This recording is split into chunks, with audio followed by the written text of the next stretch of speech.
Hello guys, welcome back again. അപ്പോൾ പുതിയൊരു വീഡിയോയിലേക്ക് എല്ലാവർക്കും സ്വാഗതം.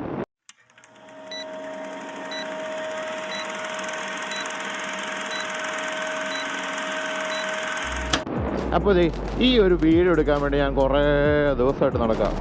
കറക്റ്റ് പറയുകയാണെങ്കിൽ വണ്ടി എടുത്തതിൻ്റെ തൊട്ടടുത്ത ദിവസം തൊട്ട് ഇതിൻ്റെ റിവ്യൂ എടുക്കാൻ വേണ്ടി ഞാൻ നടക്കുക.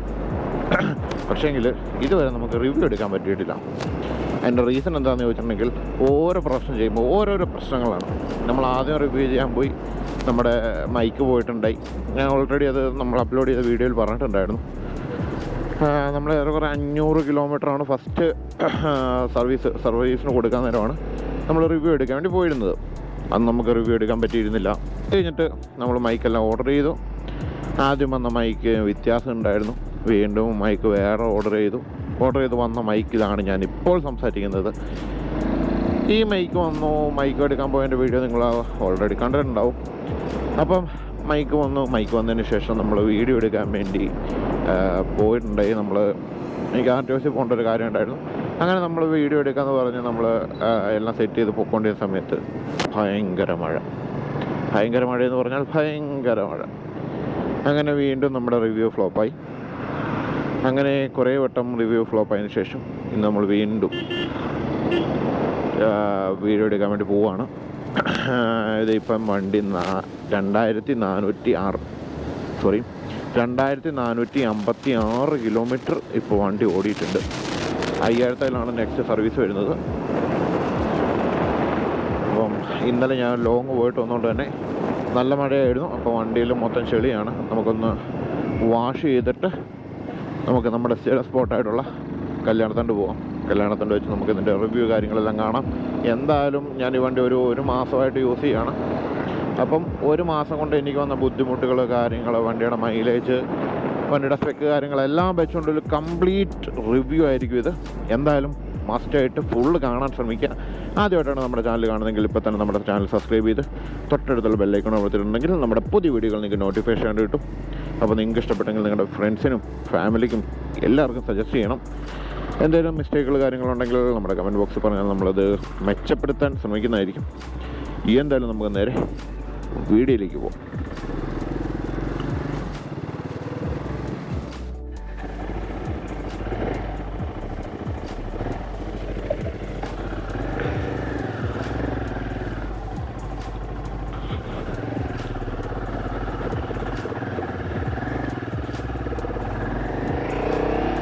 വണ്ടി കഴുകി കഴിഞ്ഞു. ഇനിയിപ്പോൾ നമുക്ക് ചെയിനൊന്ന് ടൈറ്റ് ചെയ്ത് ലൂബ് ചെയ്യണം. കാരണം 2459 കിലോമീറ്ററായി. നമ്മളിതൊരു ചെയിനും ട്യൂബും ടൈറ്റ് ചെയ്തിട്ടുണ്ടായിരുന്നില്ല. ലൂബ് ചെയ്യുന്നുണ്ടായിരുന്നു, പക്ഷേ ഇതാ ലൂബ് ചെയ്യുന്നുണ്ടായിരുന്നു, ടൈറ്റ് ചെയ്തിട്ടുണ്ടായിരുന്നില്ല. അപ്പോൾ നമുക്ക് പോയി ഇപ്പം ഷോറൂമിൽ ഫുഡ് കഴിക്കാൻ ടൈമാണ്. സോ നമുക്കിവിടെ ബേസിലേറിൻ്റെ എടുത്തു പോവാം.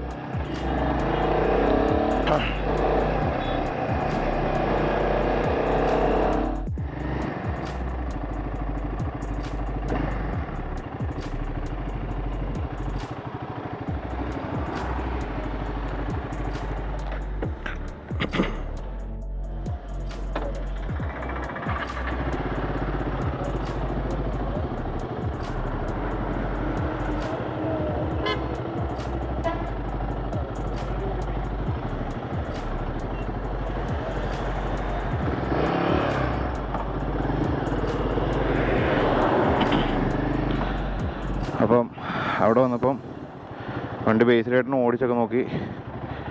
കുറേ പേര് വണ്ടിയുടെ ഡീറ്റെയിലും കാര്യങ്ങളൊക്കെ ചോദിക്കാൻ കേട്ടോ. കാരണം ഈ വണ്ടി അധികം കണ്ടിട്ടില്ലാത്തത് കൊണ്ട് എല്ലാവർക്കും ഒരു എക്സൈറ്റ്മെൻറ്റാണ് വണ്ടി കാണുമ്പോഴൊക്കെ. ബേസിലായിട്ടനും ഓടിച്ച് നോക്കി. ബേസിലായിട്ടൻ പറഞ്ഞ് വണ്ടി ഒരു രക്ഷയില്ല എന്നാണ് പറഞ്ഞത്. അപ്പം വണ്ടിയുടെ റിവ്യൂ ഞാൻ മോളിൽ ചെന്നിട്ട് പറയാം. നിങ്ങൾ ആ ക്യൂരിയോസിറ്റിയിലിരിക്കൂ. ഒരു പ്രൊഫഷണലായിട്ട് വണ്ടി ഫീൽഡുമായിട്ട് ബുള്ളറ്റിൻ്റെ മാത്രമേ ബേസിലായിട്ട് വണ്ടി പണിയുന്നുള്ളൂ. നമ്മൾ മുമ്പ് ഹിമാലയ ഉണ്ടായിരുന്ന ടൈമിലും ബേസിലായിൻ്റെ അടുത്താണ് പണിതുകൊണ്ടിരുന്നത്.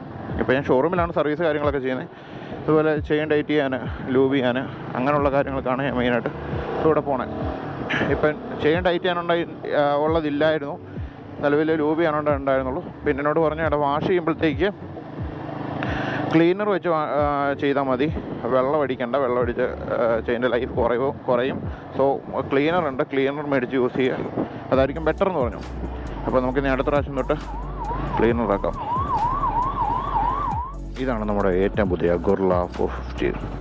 3 വേരിയൻറ്റുകളിലായിട്ടാണ് റോയൽ എൻഫീൽഡ് ഗൊറില്ല 450നെ പ്രസൻറ്റ് ചെയ്തിരിക്കുന്നത്.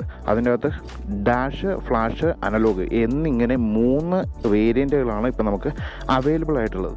അനലോഗ് വേർഷൻ്റെ ഡീറ്റെയിൽ എടുക്കുകയാണെങ്കിൽ അതിൽ വരുന്ന ചേഞ്ചസ് എന്ന് പറഞ്ഞിട്ടുണ്ടെങ്കിൽ മെയിനായിട്ട് തന്നെ നമ്മുടെ മീറ്റർ 100/350ലും അതുപോലെ തന്നെ സൂപ്പർ മീറ്ററും വന്നിരുന്ന ഡിജിറ്റൽ അനലോഗ് മീറ്ററാണ് നമ്മുടെ ഇതിലും കൊടുത്തിരിക്കുന്നത്. ബ്ലൂടൂത്ത് കണക്ടിവിറ്റി ഇല്ല. എന്നാൽ നാവിഗേഷൻ അസിസ്റ്റൻ്റായി ട്രിപ്പർ നാവിഗേഷൻ യൂണിറ്റ് നൽകിയിട്ടുണ്ട്. സ്മോക്ക് സിൽവർ അതുപോലെ തന്നെ പ്ലേ ബാക്ക് എന്നിങ്ങനെ 2 വേരിയൻറ്റിലായിട്ടാണ് നിലവിൽ അനലോഗ് വേർഷൻ അവൈലബിൾ ആയിട്ടുള്ളത്. ഇതിൽ രണ്ടാമത്തെ വേരിയൻ്റാണ് ഡാഷ്. ഡാഷിൻ്റെ വില വരുന്നത് ഏറെക്കുറെ 2,49,000 രൂപയാണ് എക്സ് ഷോറൂം റേറ്റ് വരുന്നത്. പുതിയ ഹിമാലയയിൽ കണ്ടുവന്നിരുന്ന TFC മീറ്റർ കൺസോളാണ് ഇതിനും കൊടുത്തിരിക്കുന്നത്. ബ്ലൂടൂത്ത് വഴി ഫോൺ കണക്ടിവിറ്റി നൽകിയിട്ടുണ്ട്. അതുപോലെ തന്നെ ഇതിൻ്റെ കളർ കോമ്പിനേഷൻ നോക്കുകയാണെങ്കിൽ play black and gold dip എന്നിവയാണ് ഇതിൽ കൊടുത്തിരിക്കുന്ന 2 നിറങ്ങൾ. ബേസ് മോഡലായിട്ടുള്ള അനലോഗിൽ നിന്നും രണ്ടാമത്തെ വേരിയൻ്റായ ഡാഷിലേക്ക് വരുമ്പോൾ ഏറെക്കുറെ 10,000 രൂപയുടെ വർധനവാണ് നമുക്ക് കാണാൻ സാധിക്കുന്നത്.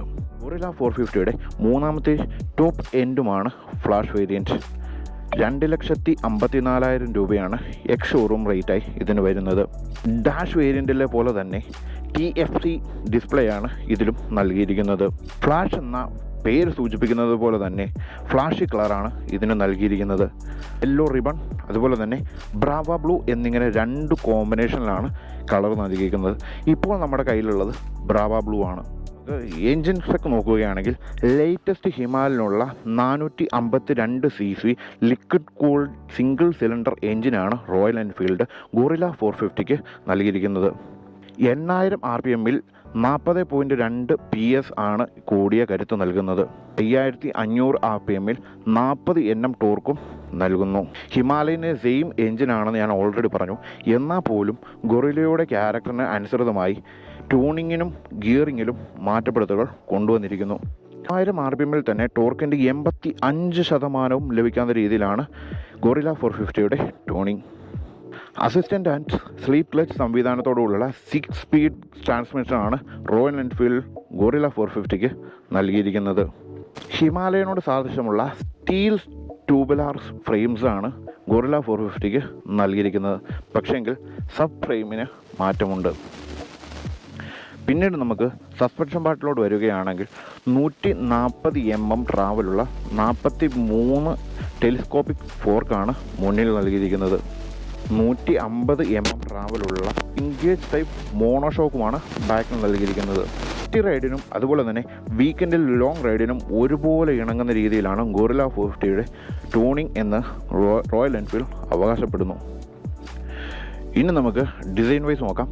കാഴ്ചയിൽ ഏതൊരു വണ്ടിപ്രാന്തനെയും ആകർഷിക്കുന്ന രീതിയിലാണ് ഗൊറില്ല 50യുടെ വരവ്. LED ഹെഡ്ലാമ്പാണ് ഗൊറില്ല 50ക്ക് കൊടുത്തിരിക്കുന്നത്. ഇൻഡിക്കേറ്ററും ടെയിൽ ലാമ്പും ഒറ്റ യൂണിറ്റായിട്ടാണ് ഇതിന് നൽകിയിരിക്കുന്നത്. ഇത് നോക്കുകയാണെങ്കിൽ ലേറ്റസ്റ്റ് ഹിമാലയൻ വന്നിരുന്ന സെയിം ഡിസൈനാണ്.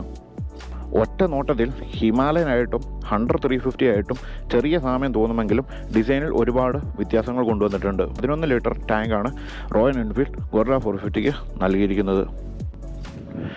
റൈഡ് അഗ്രസീവ് ആകുന്ന രീതിയിലുള്ള ലോ സീറ്റും അതുപോലെ തന്നെ മിഡ് സെറ്റ് ഫുഡ് പെഗുമാണ് നൽകിയിരിക്കുന്നത്. ലോങ് ടൂറിങ്ങിന് സുഖകരമാക്കാവുന്ന രീതിയിലുള്ള ടൂറിംഗ് സീറ്റും ഇതിന് അവൈലബിൾ ആണ്. ടൂറിംഗ് സീറ്റ് വേണമെങ്കിൽ വണ്ടി ലോഞ്ചിങ്ങിലോ അത് കഴിഞ്ഞിട്ടോ ഷോറൂമുമായി ബന്ധപ്പെട്ടിട്ടുണ്ടെങ്കിൽ അവർ അറേഞ്ച് ചെയ്ത് തരുന്നതാണ്. ഏറെക്കുറെ 5,000 രൂപയ്ക്കുള്ളിലാണ് ടൂറിംഗ് സീറ്റിൻ്റെ റേറ്റ് വരുന്നത്. 1440 mm ആണ് വീൽ ബേസ് വരുന്നത്. 833 mm ആണ് സീറ്റിൻ്റെ ഹൈറ്റ് വരുന്നത്. ഫുൾ ടാങ്ക് പെട്രോൾ അതുപോലെ തന്നെ ഓയിലും ചേർത്ത് 185 വണ്ടിയുടെ വെയിറ്റ് വരുന്നത്. 179 mm ആണ് ഗ്രൗണ്ട് ക്ലിയറൻസ് വരുന്നത്. സിയറ്റിൻ്റെ ഗ്രിപ്പ് എക്സൽ റോഡ് സ്റ്റീൽ എന്ന മോഡലിൻ്റെ 120/70/17 സെക്ഷൻ ടയറാണ് മുന്നിൽ നൽകിയിരിക്കുന്നത്. അതുപോലെ തന്നെ 160/60/17 സെക്ഷൻ ടയറാണ് പിന്നിൽ നൽകിയിരിക്കുന്നത്. അതുപോലെ തന്നെ എടുത്തു പറയേണ്ട 2 കാര്യങ്ങളാണ് നമ്മുടെ ഒന്ന് വണ്ടിയിൽ നൽകിയിരിക്കുന്ന മോഡ്സ്. നമുക്ക് പെർഫോമൻസ് മോഡും എക്കോ മോഡ് എന്നിങ്ങനെ 2 മോഡുകൾ നൽകിയിരിക്കുന്നു. റൈഡ് ബൈ വയർ സംവിധാനത്തിലും അൾട്രാ റെസ്പോൺസീവ് എൻജിൻ മാനേജ്മെൻറ്റ് സംവിധാനവും മികച്ച ത്രോട്ടിൽ റെസ്പോൺസ് നൽകുന്നുണ്ട്. മുൻവശത്ത് 310 mm ഡിസ്കിൽ ഡ്യുവൽ പിസ്റ്റൺ കാലിബറും പിൻവശത്ത് 270 mm ഡിസ്കിൽ സിംഗിൾ പിസ്റ്റൺ കാലിബറുമാണ് നൽകിയിരിക്കുന്നത്. ഡ്യുവൽ ചാനൽ ABS സംവിധാനത്തിൽ വണ്ടിയുടെ ബ്രേക്കിംഗ് കാര്യക്ഷമമാക്കുന്നു. ഹിമാലയൻ കണ്ടുവരുന്ന സെയിം എക്സോട്ടാണ് നമുക്ക് ഇതിലും കൊടുത്തിരിക്കുന്നത്. നമുക്ക് നോക്കുകയാണെങ്കിൽ ഈ ഭാഗത്തേക്ക് കളർ ചേഞ്ച് കാര്യങ്ങൾ വണ്ടിയുടെ ഹീറ്റിനനുസരിച്ച് കളർ ചേഞ്ചും കാര്യങ്ങളെല്ലാം വന്നിട്ടുണ്ട്. റോയൽ എൻഫീൽഡ് ഗൊറില്ലയെ വിശേഷിപ്പിക്കുന്നത് റോഡ്സ്റ്റർ ബൈക്കായിട്ടാണ്. അതിന് കാരണം വണ്ടിയുടെ 160 ടയറും അതുപോലെ തന്നെ 120 ടയർ തരുന്ന ബൾക്കിനെസ്സും വണ്ടിയുടെ ഒരു ബൾക്കി ലുക്കുമാണ് ആ റോഡ്സ്റ്റർ എന്ന പേര് വരാൻ തോന്നിയതെന്ന് എനിക്ക് പേഴ്സണലി തോന്നുന്നു. ഏതൊരു വണ്ടിക്കും നെഗറ്റീവ് എന്ന പോലെ എനിക്കും ഇതിൽ തോന്നിയ കുറച്ച് നെഗറ്റീവ് ഉണ്ട്, എന്നാൽ അത്ര വലിയ കാര്യമില്ലാത്ത നെഗറ്റീവുകൾ. ഈ വണ്ടിക്ക് നമുക്ക് 2 റൈഡിംഗ് മോഡുകൾ കൊടുത്തിരിക്കുന്ന പോലെ തന്നെ 2 മീറ്റർ കൺസോൾ കൊടുത്തിട്ടുണ്ട്. ഒന്നെന്ന് പറഞ്ഞിട്ടുണ്ടെങ്കിൽ അനലോഗും മറ്റേത് ഡിജിറ്റലും. നമുക്കിവിടെ മോഡിനുള്ള സ്വിച്ചിൽ ഞെക്കി പിടിച്ചിട്ടുണ്ടെങ്കിൽ നമുക്ക് മീറ്റർ ചേഞ്ച് ചെയ്യാവുന്നതാണ്. കണ്ടില്ലേ, മറ്റൊരു ഡിസ്പ്ലേ ആയിട്ടുണ്ട്. ഈ ഡിസ്പ്ലേ ഇടുമ്പോൾ നമുക്ക് വേണമെങ്കിൽ ഗൂഗിൾ മാപ്പ് കാര്യങ്ങളൊക്കെ നമുക്കിവിടെ സെറ്റ് ചെയ്യാവുന്നതാണ്. മാപ്പ് കാര്യങ്ങളെല്ലാം പക്കയായിട്ട് വരും. നെഗറ്റീവായിട്ട് നമ്മൾ പറയുമ്പോൾ ഇതിൽ ഗൂഗിൾ മാപ്പ് ഇടാൻ വേണ്ടി നമ്മൾ ഉപയോഗിക്കുന്നത് RE മൊബൈൽ ആപ്പ് എന്ന് പറയുന്ന ഒരു ആപ്പാണ്. പക്ഷേങ്കിൽ നമ്മൾ മാപ്പ് ഇട്ടതിന് ശേഷം നമുക്ക് ഫോണിൻ്റെ ഡിസ്പ്ലേ ഓഫ് ചെയ്യാൻ പറ്റുന്നില്ല. അപ്പോൾ നമ്മൾ ലോക്ക് ചെയ്യുകയാണെങ്കിൽ നമ്മുടെ വണ്ടിയിലെ മാപ്പ് ക്ലോസ് ആയി പോകുന്നതാണ്. അതൊരു ഫോൾട്ടായിട്ട് എനിക്ക് തോന്നിയത്. രണ്ടാമത്തെ പറയുവാണെങ്കിൽ നമുക്ക് നല്ല ഹീറ്റിംഗ് നമുക്ക് ഫീൽ ചെയ്യുന്നുണ്ട്. വണ്ടി വെറുതെ സ്റ്റാർട്ട് ചെയ്തിട്ടുണ്ടെങ്കിലും ഒരു 5 മിനിറ്റ് കൂടുമ്പോഴത്തേക്ക് അല്ലെങ്കിൽ ഒരു 2-3 മിനിറ്റ് കൂടുമ്പോഴത്തേക്ക് വണ്ടിയുടെ ഫാൻ ഓട്ടോമാറ്റിക്കലി ഓണാവുന്നുണ്ട്. അപ്പം നമുക്ക് പൊതുവേ സിറ്റി റൈഡിലോട്ടൊക്കെ പോകുമ്പോൾ ഭയങ്കര ഹീറ്റിംഗ് ആണ് അനുഭവപ്പെടുന്നത്. അതുപോലെ തന്നെ നമ്മൾ ഗ്ലിച്ച് സൈഡിലോട്ട് നോക്കുകയാണെങ്കിൽ ഗ്ലിച്ചിന് പൊതുവേ നല്ല കട്ട് ഫീൽ ചെയ്തിട്ടുണ്ട്. നമുക്ക് ലോങ് ഒക്കെ പോകുമ്പോഴത്തേക്ക് നമ്മുടെ കൈവിരലിന് അത്യാവശ്യം വേദന എടുക്കുന്നുണ്ട്. അപ്പം അതും ഒരു പോരായ്മയായിട്ട് എനിക്ക് തോന്നി. അതുപോലെ തന്നെ നോർമൽ സീറ്റിങ്ങിൽ നമുക്ക് ലോങ് പോകുമ്പോഴത്തേക്ക് ചെറിയ ബാക്ക് പെയിനും കാര്യങ്ങളൊക്കെ ഉണ്ട്. പക്ഷേങ്കിൽ നമുക്ക് ഹൈ റേഞ്ചിലോട്ടാണ് എനിക്ക് മെയിനായിട്ടും പെയിനും കാര്യങ്ങളൊക്കെ എടുത്തത്. അതർവൈസ് ഞാനിപ്പം ഹൈ റേഞ്ച് അല്ലാതെ ടൗൺ ഏരിയയിൽ ലോങ് കാര്യങ്ങളെല്ലാം പോയി ആ ടൈമിൽ എനിക്ക് വേറെ ബാക്ക് പെയിനോ കാര്യങ്ങളോ ഒന്നും ഉണ്ടായിട്ടില്ല. എനിക്ക് ഹൈ റേഞ്ചിൽ ഓടിക്കുമ്പോൾ മാത്രമാണ് എനിക്ക് ബാക്ക് പെയിനും കാര്യങ്ങളൊക്കെ ഫീൽ ചെയ്തിട്ടുള്ളത്. അതിന് പ്രതിവിധിയായിട്ട് റോയൽ എൻഫീൽഡ് തന്നെ നമ്മൾ നേരത്തെ പറഞ്ഞിരുന്ന പോലെ തന്നെ ടൂറിംഗ് സീറ്റും പ്രൊവൈഡ് ചെയ്യുന്നുണ്ട്. നമുക്ക് ആവശ്യമുണ്ടെങ്കിൽ ടൂറിംഗ് സീറ്റ് സെറ്റ് ചെയ്യാവുന്നതാണ്. ഇത്രയൊക്കെയാണ് ഗൊറില്ലയുടെ നോർമലി ഉള്ള സ്പെക്കും കാര്യങ്ങളും പറഞ്ഞിട്ടുണ്ടെങ്കിൽ ഇനി നമുക്ക് എന്തായാലും ഓടിച്ചു നോക്കിയിട്ട് ബാക്കി കാര്യങ്ങൾ സംസാരിക്കാം.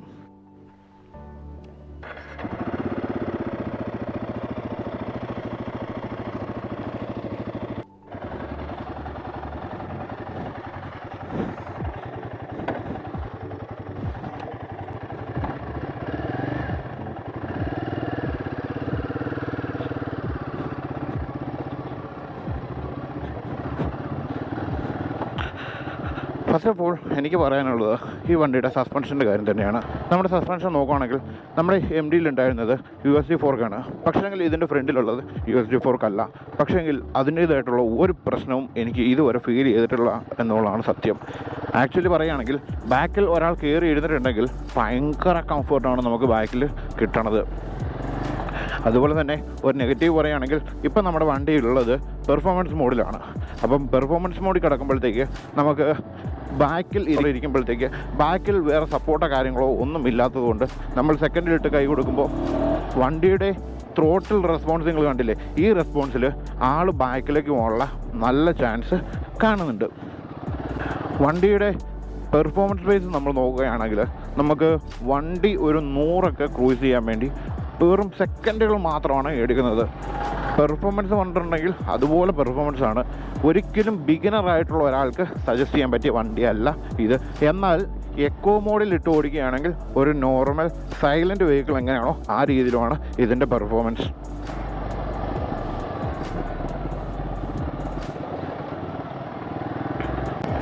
പക്ഷെങ്കിൽ നമ്മളത് പറയുമ്പോഴും വണ്ടി സ്റ്റാർട്ട് ചെയ്യുന്ന ടൈമിൽ വണ്ടിയെക്കുറിച്ച് അറിയത്തില്ലാത്ത ഒരാൾ വണ്ടി സ്റ്റാർട്ട് ചെയ്തെടുക്കുന്ന ടൈമിൽ വണ്ടി കിടക്കണത് പെർഫോമൻസ് മോഡിലാണ്. നമ്മൾ ഇഗ്നിഷൻ ഓഫ് ചെയ്തിട്ട് ഓൺ ചെയ്യുമ്പോൾ വണ്ടി ഡയറക്റ്റ് പോകുന്നത് ഈ പറഞ്ഞ പെർഫോമൻസ് മോഡിലോട്ടാണ്. പക്ഷേങ്കിൽ നമുക്കത് എക്കോ മോഡിൽ അല്ലെങ്കിൽ നമ്മൾ ലാസ്റ്റ് യൂസ് ചെയ്തിരുന്ന മോഡിലേക്കായിരുന്നു പോയിരുന്നതെങ്കിൽ കുറച്ചും കൂടെ ബെറ്റർ ആയിരുന്നു എന്ന് എനിക്ക് ഫീൽ ചെയ്തു. കാരണം വണ്ടിയെപ്പറ്റി അറിയത്തില്ലാത്ത ഒരാളെടുക്കുമ്പോൾ പെർഫോമൻസ് മോഡിലോട്ട് പോയിട്ടുണ്ടെങ്കിൽ അപകടം ഉണ്ടാകാനുള്ള ചാൻസ് വളരെ കൂടുതലാണ്.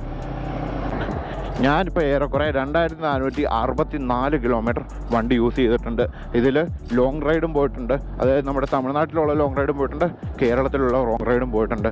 അതിൽ എനിക്ക് എപ്പോഴും ഫീൽ ചെയ്തത് ലോങ് റൈഡിന് എപ്പോഴും വണ്ടി ഓക്കെയാണ്, വേറെ പ്രശ്നമൊന്നുമില്ല. പക്ഷേങ്കിൽ ഞാൻ വണ്ടി ഡെലിവറി എടുത്തുകൊണ്ട് വന്ന ടൈമിലും അതുപോലെ തന്നെ സർവീസിന് പോയിരുന്ന ടൈമിലും ഞാൻ തൊടുപുഴയിലാണ് സർവീസ് ആൻഡ് ഡെലിവറി എടുത്തിരുന്നത്. അപ്പോൾ അവിടെ പോയിട്ട് വരുമ്പോൾ എനിക്ക് ചെറിയ ബാക്ക് പെയിനും കാര്യങ്ങളെല്ലാം വരുന്നത് എനിക്ക് ഫീൽ ചെയ്തിട്ടുണ്ട്. പക്ഷേങ്കിൽ നമ്മുടെ അതേസമയം ഞാൻ നിലവിൽ വണ്ടിയായിട്ട് മലപ്പുറം പോയിട്ടുണ്ട്, അതുപോലെ തന്നെ വണ്ടി എടുത്ത് ദിണ്ടിഗലും പോയിട്ടുണ്ട്. ഈ 2 ടൈമിലും എനിക്ക് വേറെ പെയിനോ കാര്യങ്ങളോ ഒന്നും ഫീൽ ചെയ്തിട്ടില്ല. ബാക്കിലിരിക്കുന്ന ആളെ നോക്കുകയാണെങ്കിൽ ബാക്കിൽ ഞാൻ അധികം യാത്ര ചെയ്തിട്ടില്ല വണ്ടിയുടെ ബാക്കിൽ, ഇതിൻ്റെ ബാക്കിൽ ഇരുന്നിട്ട്. പക്ഷേങ്കിൽ പുറകിലിരുന്നവർ പറഞ്ഞുള്ള ഇത് ഫീൽ എന്ന് വെച്ചിട്ടുണ്ടെങ്കിൽ ചെറിയ ബാക്ക് പെയിനും കാര്യങ്ങളെല്ലാം ഫീൽ ചെയ്യുന്നുണ്ട്. അതുപോലെ തന്നെ ബാക്കിൽ സപ്പോർട്ടില്ലാത്തതിൻ്റെ ഒരു പ്രശ്നം ബാക്കിലിരിക്കുന്നവരും ഫീൽ ചെയ്യുന്നുണ്ട്. നമുക്ക് ബ്രേക്കിങ്ങിലേക്ക് വരുവാണെങ്കിൽ നോർമൽ ഉള്ള പോലെ തന്നെ ഡ്യുവൽ ചാനൽ ABS ആണ് ഈ വണ്ടിക്കും കൊടുത്തിരിക്കുന്നത്. പക്ഷേങ്കിൽ നല്ല രീതിയിലുള്ള ബ്രേക്കിംഗ് പെർഫോമൻസും നമുക്ക് കിട്ടുന്നുണ്ട്. നമുക്ക് സഡനായിട്ടുള്ള ബ്രേക്കിങ്ങിലൊക്കെ വണ്ടിയും അതുപോലെ തന്നെ ടയറും നല്ല രീതിയിൽ റെസ്പോൺസ് ചെയ്യുന്നുണ്ട്.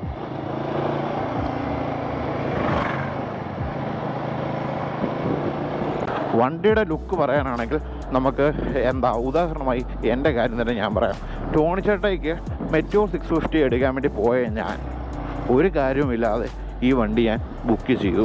അതിൻ്റെ റീസൺ എന്ന് പറഞ്ഞിട്ടുണ്ടെങ്കിൽ ഞാൻ റോയൽ എൻഫീൽഡിൻ്റെ ഷോറൂമിൽ ചെന്ന് കഴിഞ്ഞപ്പം ഫസ്റ്റ് കണ്ട വണ്ടി ഇതാണ്. ബ്രാവ ബ്ലൂ കളറിലേക്ക് എൻ്റെ ഓട്ടോമാറ്റിക്കലി എൻ്റെ കണ്ണ് പോവുകയും അങ്ങനെ ഇഷ്ടപ്പെട്ടെടുക്കുകയും ചെയ്തു. നമുക്ക് വണ്ടിയുടെ ടോപ്പ് എൻ്റെ ജസ്റ്റ് ഒന്ന് ട്രൈ ചെയ്ത് നോക്കാം. ഞങ്ങൾ കമ്പം പോയപ്പം വണ്ടി കൂളായിട്ട് 150, 160 കടന്നിട്ടുണ്ടായിരുന്നു. പക്ഷേ അതിൻ്റെ വീഡിയോ കാര്യങ്ങളൊന്നും എടുക്കാൻ പറ്റിയിട്ടുണ്ടായിരുന്നില്ല. നമ്മുടെ ഇവിടെയുള്ള റോഡിൽ എത്രത്തോളം സ്പീഡിൽ നമുക്ക് പോകാൻ പറ്റുമെന്ന് ജസ്റ്റ് ഒന്ന് ട്രൈ ചെയ്ത് നോക്കാം. ഞാൻ ഓൾറെഡി പറഞ്ഞു ത്രോട്ടിൽ റെസ്പോൺസ് ഭയങ്കര കൂടുതലാണ്.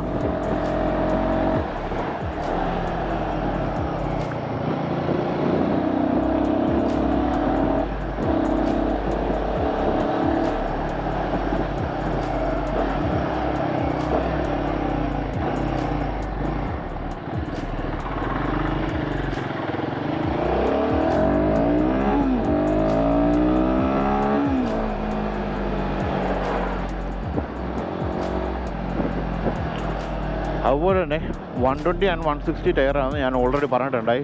ഈ ഒരു ടയർ കോർണറിങ് സമയത്ത് തരുന്ന ഒരു കംഫർട്ട് എന്ന് പറഞ്ഞിട്ടുണ്ടെങ്കിൽ നമുക്കത് പറഞ്ഞറിയിക്കാൻ പറ്റത്തില്ല. അത് നമ്മൾ ടേൺ ചെയ്ത് തന്നെ അറിയണം. ഞാൻ ഒരിക്കലും ഓവറായിട്ട് ടേണിങ് എടുക്കുന്ന ആളായിരുന്നില്ല. പക്ഷേങ്കിൽ ഓട്ടോമാറ്റിക്കലി ഈ വണ്ടി കിട്ടിയപ്പോൾ അത്യാവശ്യം നല്ല രീതിയിൽ ഞാൻ ടേണിങ് കാര്യങ്ങളെല്ലാം എടുക്കുന്നുണ്ട്.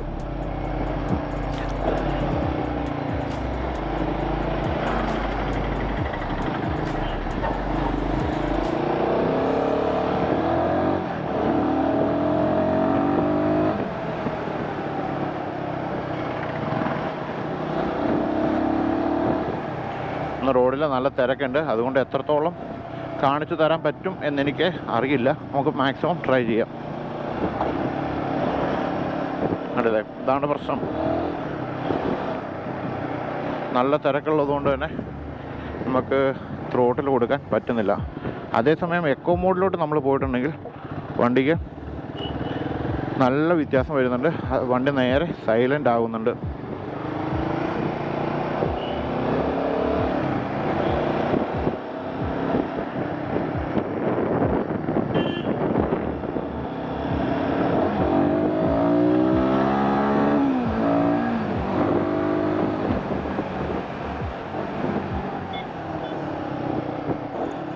കണ്ടില്ലേ, വണ്ടി സിമ്പിളായിട്ടാണ് സ്പീഡ് കയറുന്നത്. എക്കോ മോഡിലോട്ട് പോകുമ്പോൾ ഇത്രയും പെർഫോമൻസ് ഇല്ലേ പോലും അത്യാവശ്യം പെർഫോമൻസും കാര്യങ്ങളൊക്കെ ഉണ്ട്.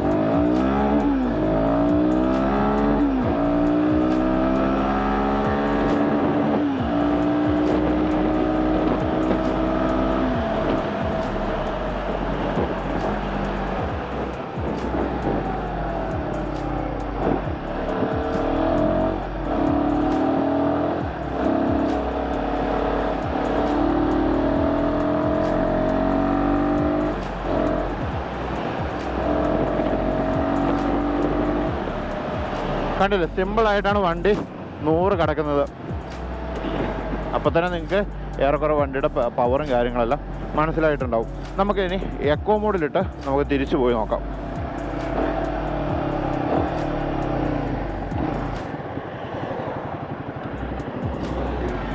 അപ്പോൾ നമ്മൾ വണ്ടി നിർത്തി നമ്മൾ പെർഫോമൻസ് മോഡിൽ നിന്ന് എക്കോ മോഡിലോട്ട് ചേഞ്ച് ചെയ്തിട്ടുണ്ട്. ഇനി വണ്ടിയുടെ ത്രോട്ട് റെസ്പോൺസ് കാര്യങ്ങളെല്ലാം കാണിച്ചു തരാം.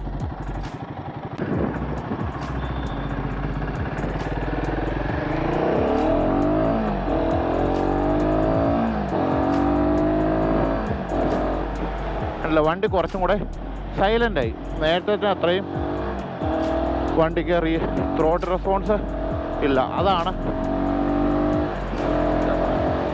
അതാണ് എക്കോ മോഡും പെർഫോമൻസ് മോഡും തമ്മിലുള്ള വ്യത്യാസം.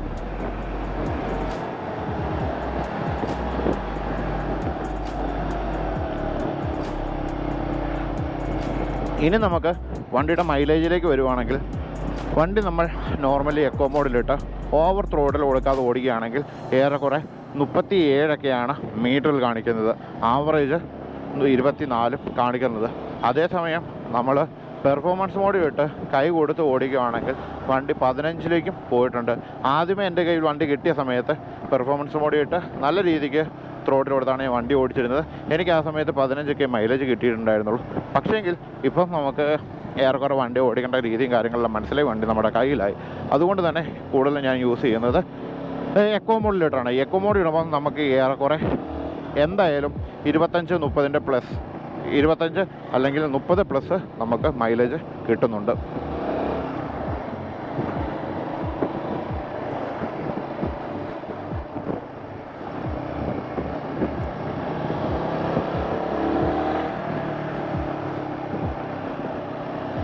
ഒരിക്കലും എക്കോ മോഡിലോട്ട് ഇടുമ്പം നമുക്ക് ഒരിക്കലും പവർ ലോസോ കാര്യങ്ങളോ ഫീൽ ചെയ്യുന്നില്ല. അതേസമയം പെർഫോമൻസ് മോഡിനെ വെച്ച് നമ്മൾ നോക്കുകയാണെങ്കിൽ ചെറിയ രീതിയിലുള്ള പവർ കുറവ് ഫീൽ ചെയ്യുന്നുണ്ട്.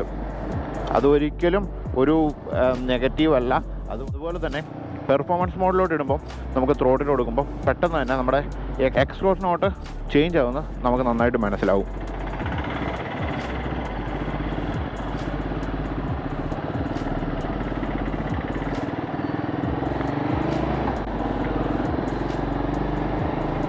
വണ്ടിയുടെ റോഡ് പ്രസൻസിനെ പറ്റി പറയുവാണെങ്കിൽ, ഈ ബ്രാവ ബ്ലൂ, അത് നമ്മളെടുത്ത വണ്ടി ആയതുകൊണ്ട് പറയുമല്ല, ബ്രാവ ബ്ലൂ എന്ന് പറയുമ്പോഴത്തേക്ക് പെട്ടെന്ന് തന്നെ റോഡിൽ നല്ലൊരു റോഡ് പ്രസൻസ് ഉണ്ടാക്കാൻ സാധിക്കുന്നുണ്ട്.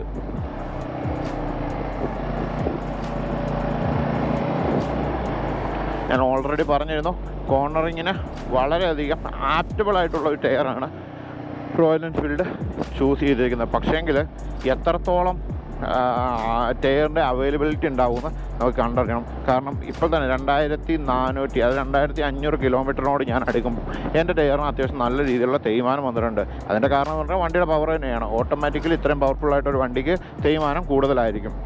ഈ ടയറിനെ വെച്ച് നോക്കുകയാണെങ്കിൽ ടയർ റോട്ടിൽ അത്യാവശ്യം നല്ല പിടുത്തവും കാര്യങ്ങളെല്ലാം ഉണ്ട്. നല്ല പെർഫോമൻസാണ് എനിക്ക് കിട്ടിയിട്ടുള്ളത്. പക്ഷേങ്കിൽ ഞാൻ പൊതുവേ ഇപ്പം വണ്ടി എടുത്തു കഴിഞ്ഞിട്ട് ഞാൻ ടയറിനെ പറ്റി അന്വേഷിച്ച് നോക്കി. നിലവിൽ ഈ ടയർ അവൈലബിൾ അല്ല.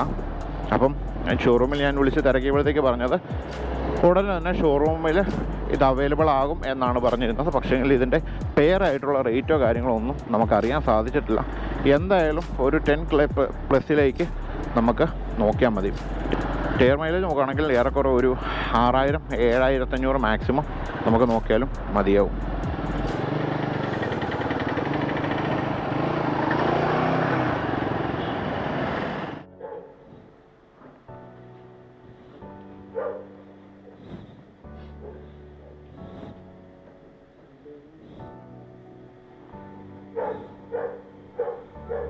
കണക്റ്റ് ആയിട്ടുണ്ട്. നമുക്ക് നമ്മുടെ വീട് സെലക്ട് ചെയ്ത് കൊടുക്കാം.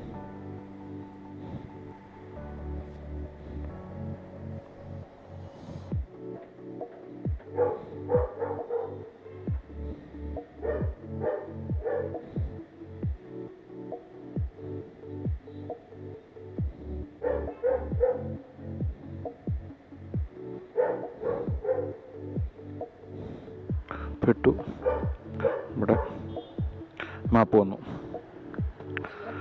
അപ്പോൾ നമുക്ക് മാപ്പിട്ട് പോകാം. ഇതാണ് ഞാൻ പറഞ്ഞത് ഇതിൻ്റെ ഒരു നെഗറ്റീവ് എന്ന് പറഞ്ഞിട്ടുണ്ടെങ്കിൽ സ്ക്രീൻ ഓഫ് ആവില്ല. ഇങ്ങനെ തന്നെ ചെയ്ത് നമ്മൾ ഓഫ് ചെയ്തിട്ടുണ്ടെങ്കിൽ മാപ്പ് പോവും. കാണിച്ചു തരാം, കണ്ടോ മാപ്പ് അവിടെ പോയി.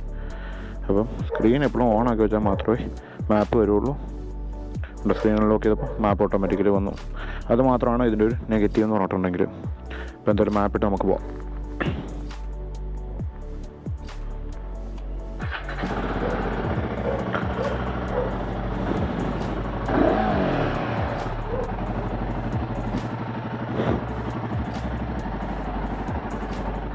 ട്രാഫിക് കാര്യങ്ങളെല്ലാം പക്കായിട്ട് കാണിക്കും കേട്ടോ. ഇവിടെ റെഡ് ലൈൻ വന്നിട്ടുണ്ട് നമ്മുടെ ഗൂഗിൾ മാപ്പ് പോലെ തന്നെ.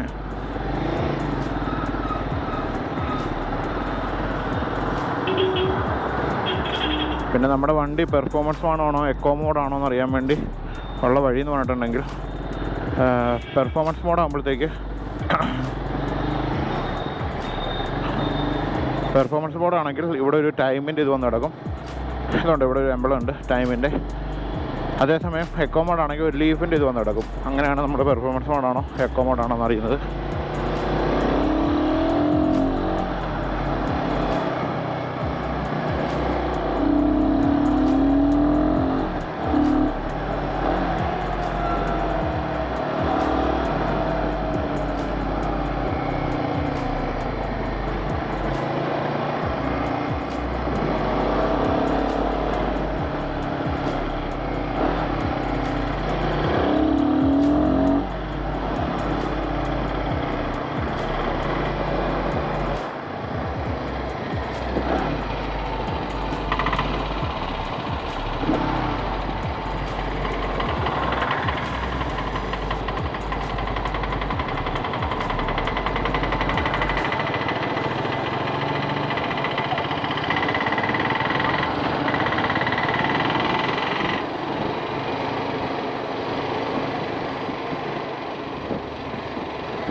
മാപ്പ് കാര്യങ്ങളെല്ലാം പക്കാണ് കേട്ടോ.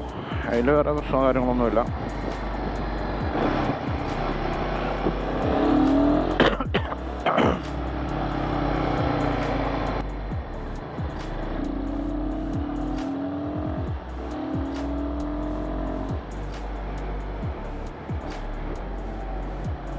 അപ്പോൾ ഇന്നത്തെ ഈ വീഡിയോ എല്ലാവർക്കും ഇഷ്ടപ്പെട്ടെന്ന് വിചാരിക്കുന്നു. ഇഷ്ടപ്പെട്ടാൽ ലൈക്ക് ചെയ്യുക, ഇഷ്ടപ്പെട്ടാൽ ഡിസ്ലൈക്ക് ചെയ്യുക, ഇഷ്ടപ്പെട്ടാൽ നിങ്ങളുടെ ഫാമിലിക്കും ഫ്രണ്ട്സിനും എല്ലാവർക്കും സജസ്റ്റ് ചെയ്യാൻ മറക്കരുത്. എന്തെങ്കിലും തെറ്റുകുറ്റങ്ങളൊക്കെ ഉണ്ടെങ്കിൽ കമൻറ്റ് ബോക്സിൽ പറയുക, അല്ലെങ്കിൽ നമ്മുടെ ഇൻസ്റ്റാഗ്രാമിൽ വന്ന് മെസ്സേജ് അയച്ചിട്ടുണ്ടെങ്കിൽ നമ്മൾ റിപ്ലൈ ചെയ്യുന്നതായിരിക്കും. എന്തായാലും ഇതുപോലെ നല്ല സൂപ്പർ അടിപൊളി ട്രാവൽ വീഡിയോസും കാര്യങ്ങളൊക്കെ പുറകിന് വരുന്നുണ്ട്. എന്തായാലും നിങ്ങൾ സബ്സ്ക്രൈബ് ചെയ്യാൻ, നമ്മുടെ 90% പേരും സബ്സ്ക്രൈബ് ചെയ്താണ് നമ്മുടെ വീഡിയോസ് കാണുന്നത്. എന്തായാലും സബ്സ്ക്രൈബ് ചെയ്യുക. അപ്പോൾ നമുക്ക് എന്തായാലും പുതിയ വീഡിയോ ആയിട്ട് കാണാം. Ta-da!